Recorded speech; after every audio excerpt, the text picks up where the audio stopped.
তাহলে কিয়ামতের আলামতের মধ্যে সর্বপ্রথম যে আলামত সেটা হচ্ছে রাসূল সাল্লাল্লাহু আলাইহি ওয়াসাল্লাম বলেছেন, বুইস্তু আনা ওয়াসাআতু কাহাতাইন ওয়া দাম্মাস সাবাবাতা ওয়াল বুস্তা।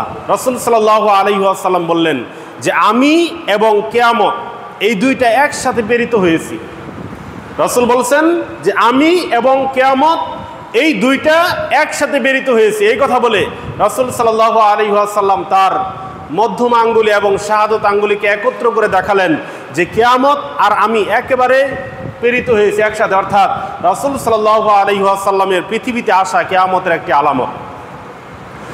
রাসূল সাল্লাল্লাহু আলাইহি ওয়াসাল্লাম পৃথিবীতে এসেছেন এবং তার মৃত্যু, এটা হচ্ছে কিয়ামতের একটি আলামত। কারণ রাসূলের পর আর কোনো নবী ওহী নিয়ে আসবে না, আর কোনো নবী এই পৃথিবীতে আসবে না দাওয়াত দেওয়ার জন্য। ঈসা আলাইহিস সালাম আসবেন, সেটা পরের বিষয়। তিনি এই উম্মতের জন্য রাসূল সাল্লাল্লাহু আলাইহি ওয়াসাল্লাম যে দিক নির্দেশনা দিয়েছেন সেগুলোই দিবেন, তিনি নতুন করে কোনো ওহী নিয়ে আসবেন না।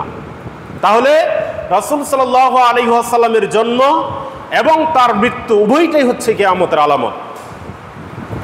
তারপরে কিয়ামতের অন্যতম একটি আলামত হচ্ছে চন্দ্র দ্বিখণ্ডিত হওয়া।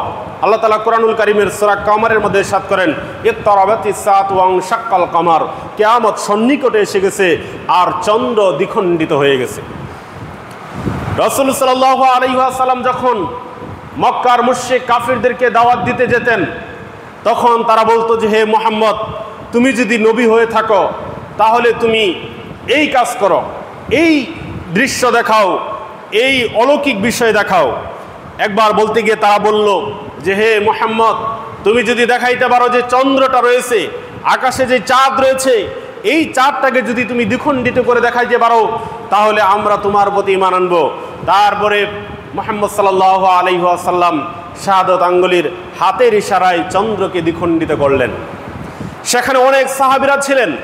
সাহাবীরা দেখতে পেলেন যে চাঁদের এক অংশ উহুদ পাহাড়ের এক পাশে, আরেক অংশ হচ্ছে উহুদ পাহাড়ের আরেক পাশে।